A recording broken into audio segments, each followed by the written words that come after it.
Yo, what is going on, Titan Clan? It is your boy King Titan X here, back with another video. And this video, we are going to be doing the next part of What If Issei was the son of Mephisto. This is going to be part 3, and you guys already know the deal. Like, comment, share, subscribe if you want. Also, check out Neptune's channel. The link to their channel will be in the description. Please be sure to check it out. My Discord will also be a link in the description as well. Anyways, let's roll that intro. In the whipping, I'm whipping the soul out it. Chin the tone when I'm festing like Pilates. Why you frontin', you act like you somebody. Keep it trill in the ville, how I go by it. I was stuck in the rut, I was nobody. I've been looking for something to go by it. There's an art to the hustle like yo got it. Kick out a kick back and hit like a new shotty. In the whipping, I'm whipping the soul out it. Chin the tone when I'm Matsuda and Motohama were in a dark room. They lit several candles and began to draw a pentagram. Their hearts were racing while performing this act. To add the finishing touches, both of them drew blood from their hands and slathered it across their drawing. They got into prayer positions afterward. 1 minute passed. Nothing happened. 5 minutes passed. Nothing. Once again. Hey, Matsuda, you sure we're doing this correctly? Absolutely. Although the instructions came from a sketchy website, it was the only one that actually gave any information on how to summon demons in the first place, Matsuda replied. After 10 minutes, the candles lighting the room were extinguished somehow. A gust of wind hit the boys before the candles began levitating as well. They were beginning to get scared now. Did they really summon a demon? Sure enough, they did. A magical circle opened up and out stepped a typical run-of-the-mill kid. He didn't look like he didn't seem to be any older than them. Hey! I thought we were supposed to summon a demon, not some average Joe, Motohama explained. Yelled. The boy who stepped through the portal just smiled at them with his arms behind his back. Oh, I can assure you I am a devil. It appears you two used pretty ancient ways of summoning me though. These sort of rituals are so outdated, but I suppose you had a reason for summoning me. Let's cut to the chase then, shall we? If you really are a demon, can you give us power? It doesn't have to be anything special, just enough strength to get rid of that kid Issei. He's been hogging all of the girls and it's time we put a stop to him, Matsuda answered. Theodora sighed. Why was he not surprised? Of course, silly humans would make such a request. All they ever cared about was strength to harm each other, but if that was their desire, who was he to deny their request? Theodora accepted the request and granted them strength beyond their wildest dreams. They didn't realize the downside to having such an immense influx of power added into the system though. While this was happening though, Issei was in the middle of unpacking. With his new peerage, Mephisto found it would be a good time to have Issei strike out on his own. It was rather easy to have a house built for the boy and his peerage after all. Mephisto was more interested in creating a little sister for Issei with Lavinia. Not necessarily like Faye, since she was basically adopted into the family. And by the way, I will actually be leaving a link in the description to a Google document basically showing how everything is set up in regards to Issei's peerage and his lineage as well. Issei was none the wiser though. On his first day at the new house, he pretty much went through all the rooms and claimed the master bedroom for himself. The whole place was already furnished so all he really had to do was add his clothes. Issei messed around with Annie for a bit too after everyone else went on to claim their own rooms. Armor dismantle was a pretty nifty party trick in his opinion. It helped lower the defenses of armies, and today he ended up finding a new purpose for it as well. The next day, Issei, Annie, and Faye were brought to the former occult research club's room by Issei's older sister. She said it was important, so they made sure to make it there within a heartbeat. They thought it was an enemy attack or something of the sorts, but that wasn't the case at all. Lilith explained the whole situation with Rias being a criminal and stripped of her peerage. There was something of importance that they needed to mention though. Lilith hadn't forgotten about the last of Rias's former peerage, but it was only recently they were actually able to find the kid. She introduced everyone to Gasper. At first, Issei thought they were a girl considering the way they dressed. Lilith could tell what Issei was thinking though and put a stop to it immediately.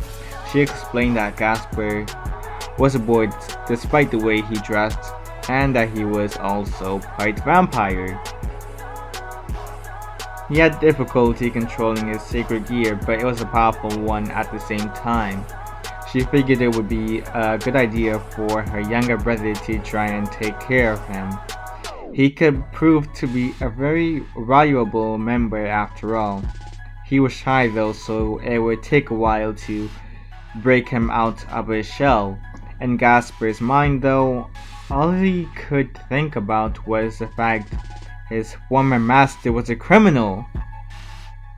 He didn't know how that was even possible.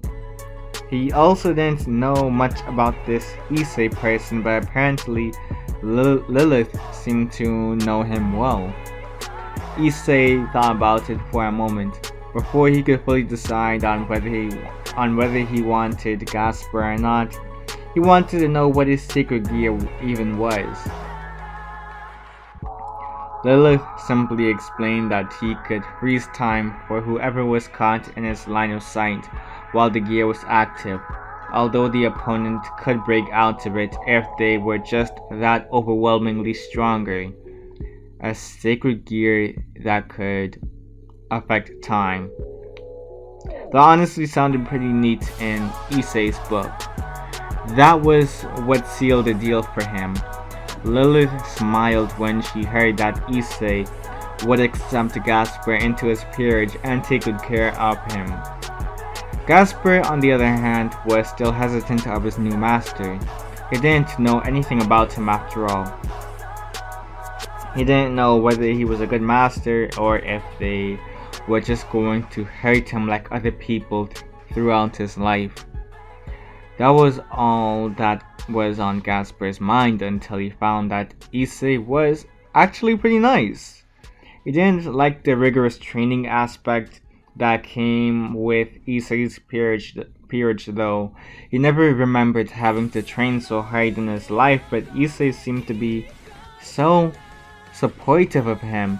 Issei even took him out on the weekends to try out different cuisines that he made sure didn't include garlic for obvious reasons.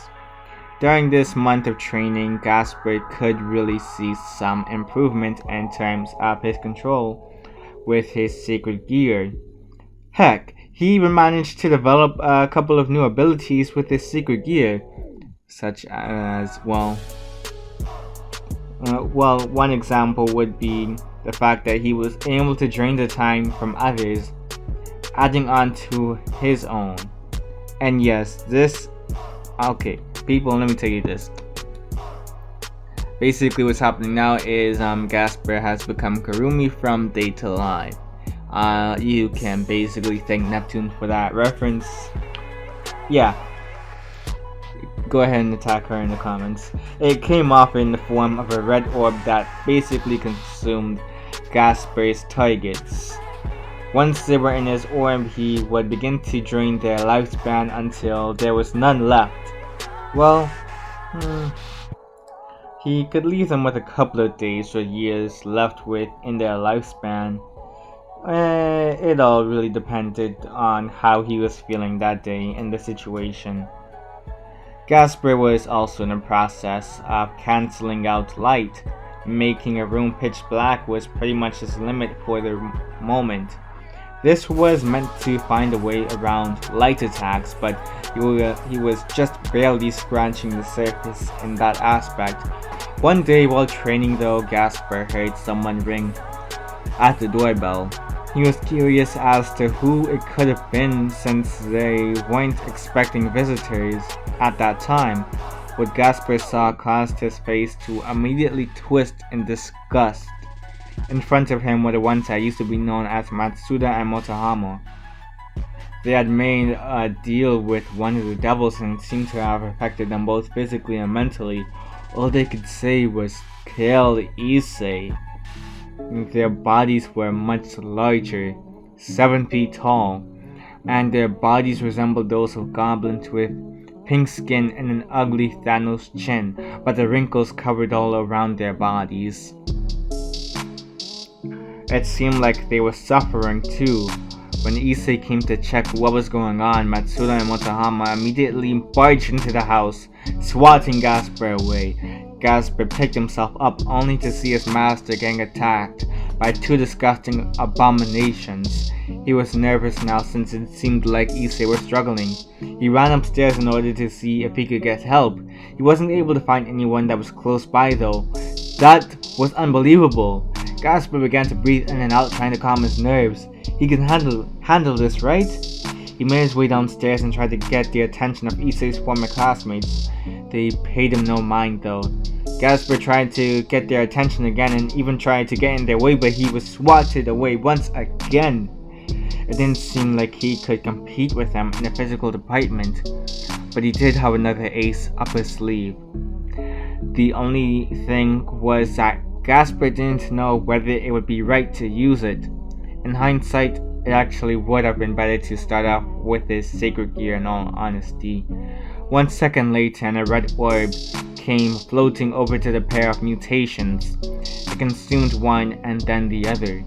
Gasper told Issei not to touch that orb under any circumstances as well.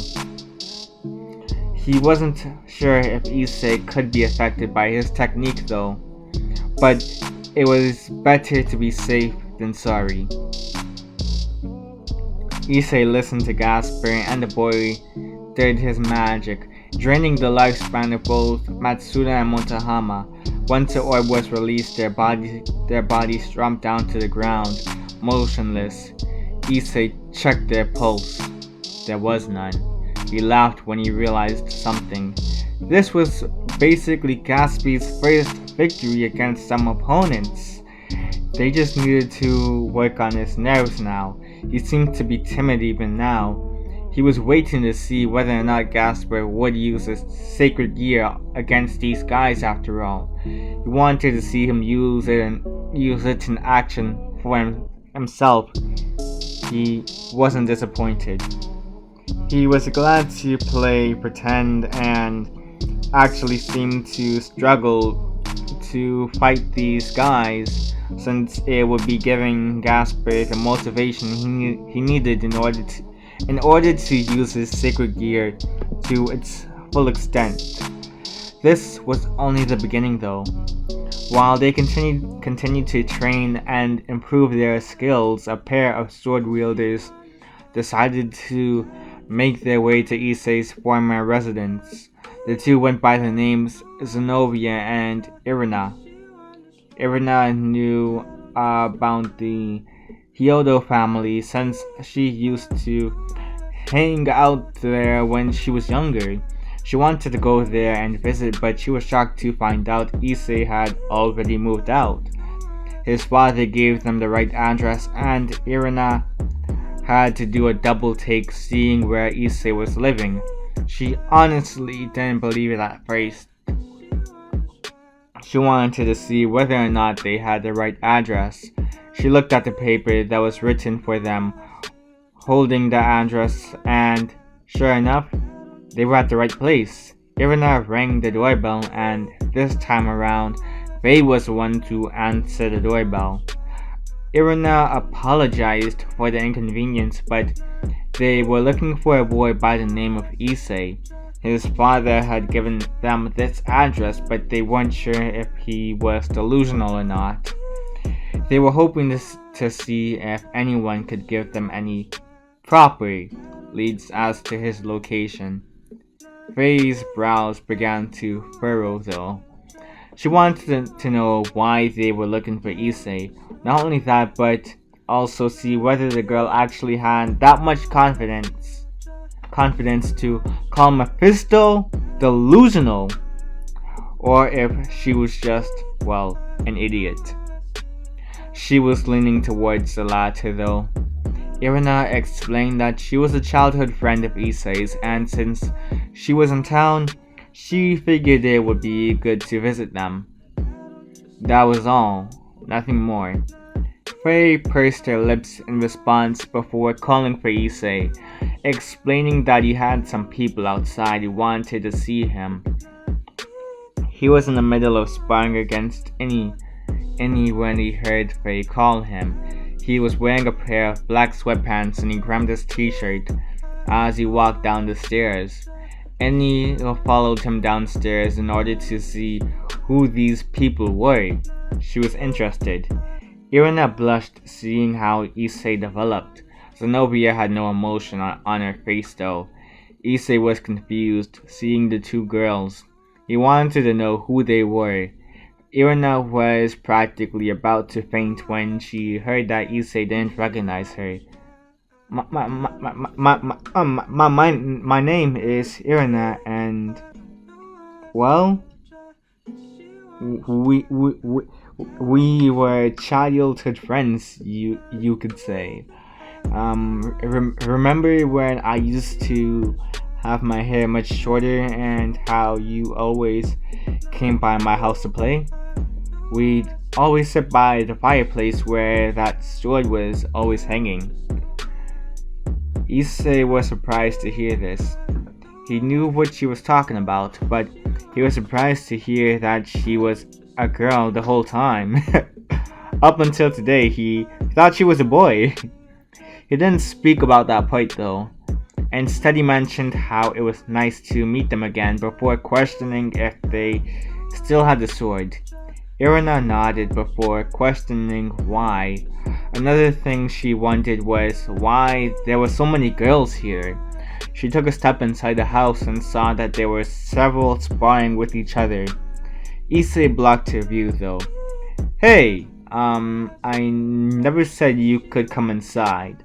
Anyway, in regards to the sword, the reason I asked is because of my alignment.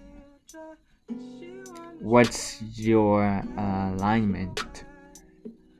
You do know my dad is Mephisto, right? Not that magician Mephisto either. The first devil, Mephisto. Come again? You didn't hear? His father is Mephisto, the first. Oh my, Zenobia replied. She took a step back hearing such news. She couldn't afford to be infected by Issei's impurity. He was tainted from birth. Issei shook his head though. Although it was nice seeing Irina again, it seemed that since she knew the truth now, she was singing a different tune to seeing him. It seemed as if they believed they had much purity to begin with in their church. Just to spite them, Issei called over Asya. Although Zenobia wanted to talk bad about Asya with how she betrayed the church, Asya immediately cut her off. She explained that she did exactly what the church wanted her to do, and that was to be a good nun, using her special abilities in order to heal anyone who needed it. She did exactly that when she saw a devil who was hurt, but the church decided to create double standards in that case and kick her out. If anything, it would be best for Zenobia to talk down to those of her church. She was about to reveal something in regards to the religious icon, but Issei covered her mouth, dragging her back inside and closing the door behind him. He explained that she was about to give up one of the most impactful pieces of information to ever be hidden back there. He couldn't afford for her to just blurt that out without a good reason. Issei turned his attention over to Annie now. He looked at his watch and realized that they needed to leave now since they would be getting her a familiar. They rushed over and ended up going to select a familiar for her. She ended up picking a baby dragon. Not at all to Issei's surprise though. When he heard the description for what a dragon required in order to choose someone as their master, he immediately knew Annie cheated the whole system by using her sacred gear in order to control that creature's decisions in that moment. While that happened, Irina and Zenobia were reflecting about their encounter with Issei. Irina was the most shaken out of the two. Her childhood friend was the son of Satan. She couldn't believe it. It was hard to imagine what sort of witchcraft they were doing on her from behind the scenes in order to corrupt her. Everyone seemed so nice when she was younger too. She supposed that the term ignorance is bliss was really true in that instance. The way she saw the family had been completely altered. Zenobia had a different reaction though. After realizing who they were dealing with, Zenobia realized that the best way in order to repent would have to be crucifying the one known as Issei Hyodo. Any spawn of the one that was once known as the Son of the Morning had to be killed after all. Any confrontation otherwise would only serve to corrupt them even further than they were now. Even then, they still had to meet up with another one of the Forsaken Peerages of the Devil faction. They ended up encountering the Sona Setri Peerage and went on to explain their purposes for being there. Sona realized that there was something off about these two girls though. They were exorcists for the church, right? If that was the case, then why did their souls seem tainted in some way? It was as if their hearts weren't into the religious nature of the church as others. Was this the wake up another one of the devils or something? Sona was so distracted by the way their souls felt that she almost completely ignored what they were saying. The queen had to tap her in order to break the heiress of the Citri clan out of her thoughts. She blinked a couple of times before summarizing everything the exorcist stated regarding Excalibur. She agreed to not getting involved in their mission, and the two were off on their way from there. One of the peerage members had no intention of listening to the king though.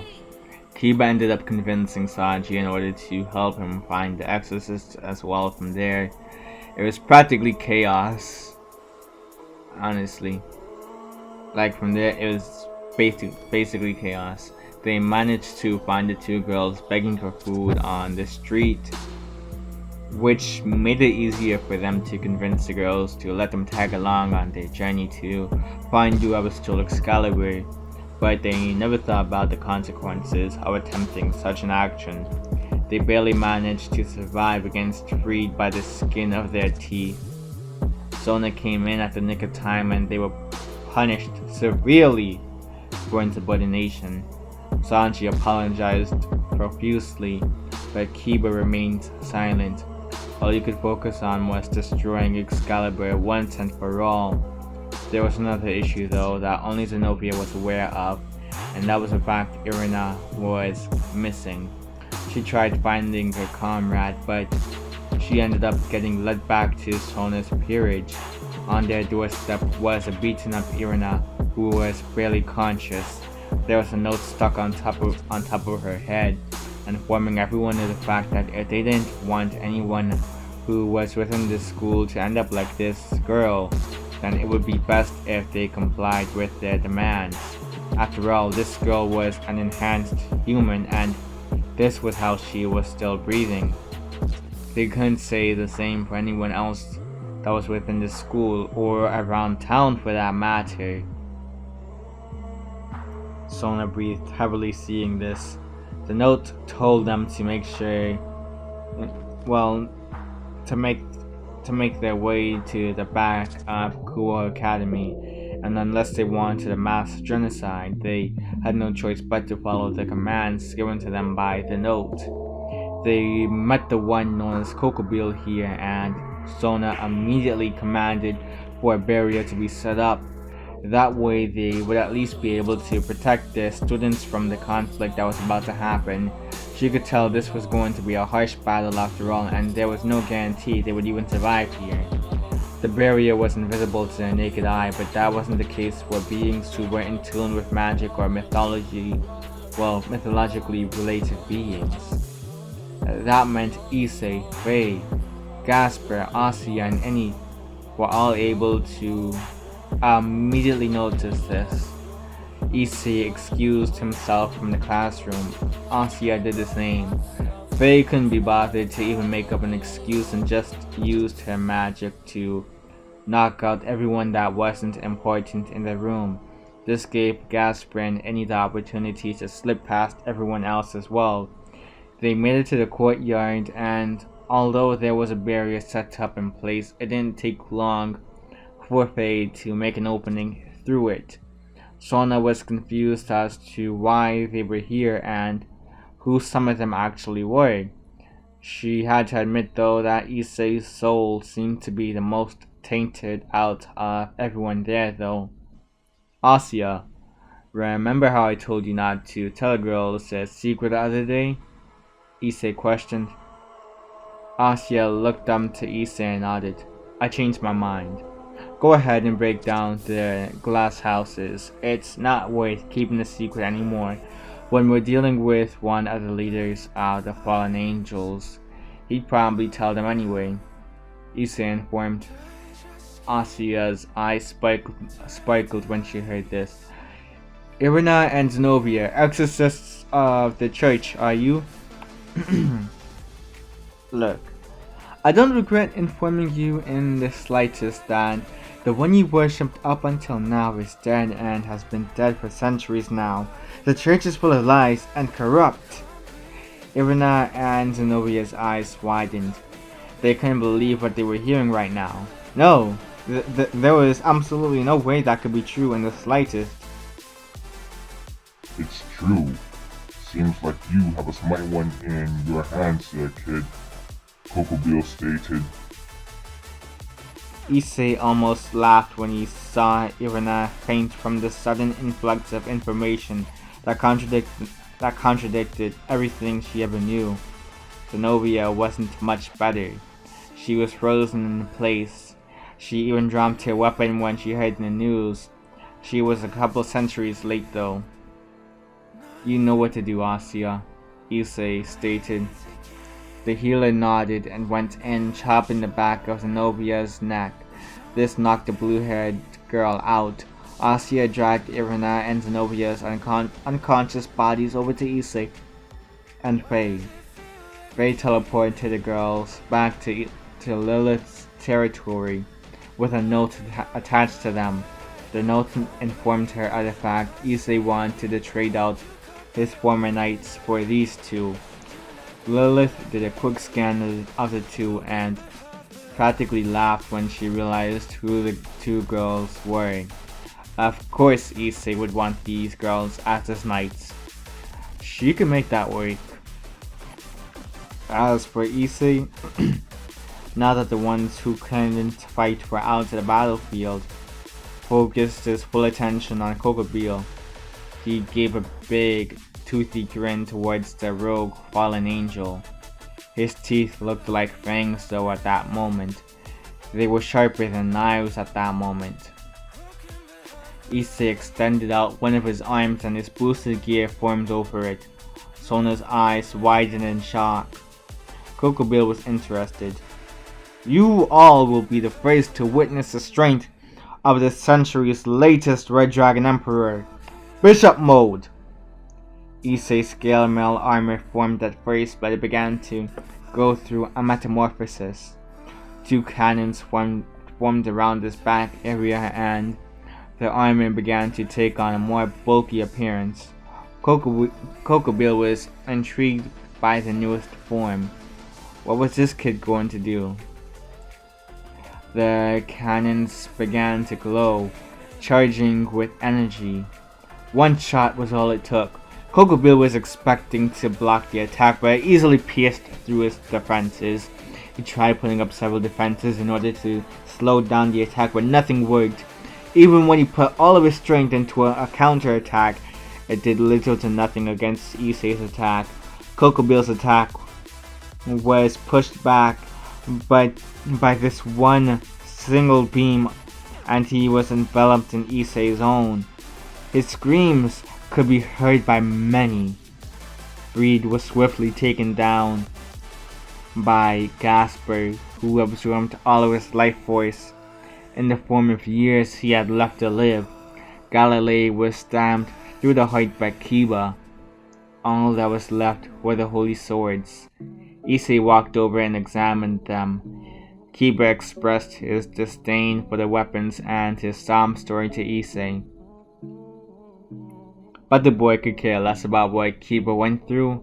Issei informed him of the fact that he could destroy the swords, but Issei would be taking the shards back to the underworld.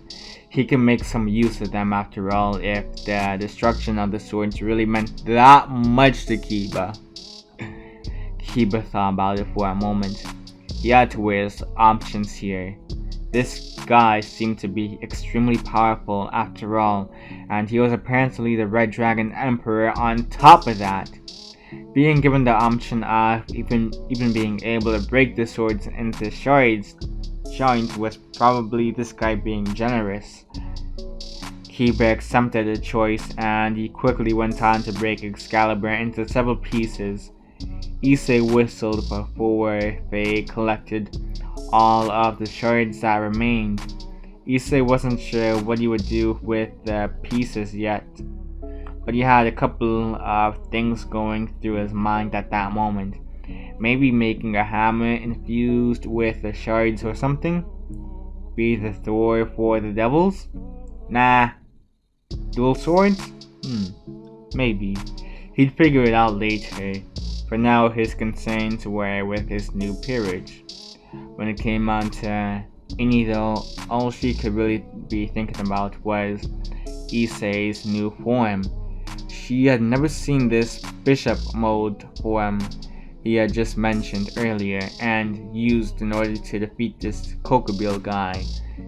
This was interesting. She wanted to know more about this form. What else could it possibly do? Was there more to this form than just these cannons? Did he have more forms as well? After all, she did see him go into just a scale mail form and then suddenly transform into this so-and-so Bishop Mode. Did that mean he had a Knight Mode as well? A Rook form? A Queen form? The possibilities were endless in Annie's mind. She was contemplating what else Issei could do, and what else she could probably help with Issei's development in the future, considering the nature of his sacred gear. Anyways, that is all for right now, Titan Clan. It is your boy King Next signing out. You guys already know the deal. Remember to like, share, comment, subscribe. Yeah. It's your boy King Next out. Peace.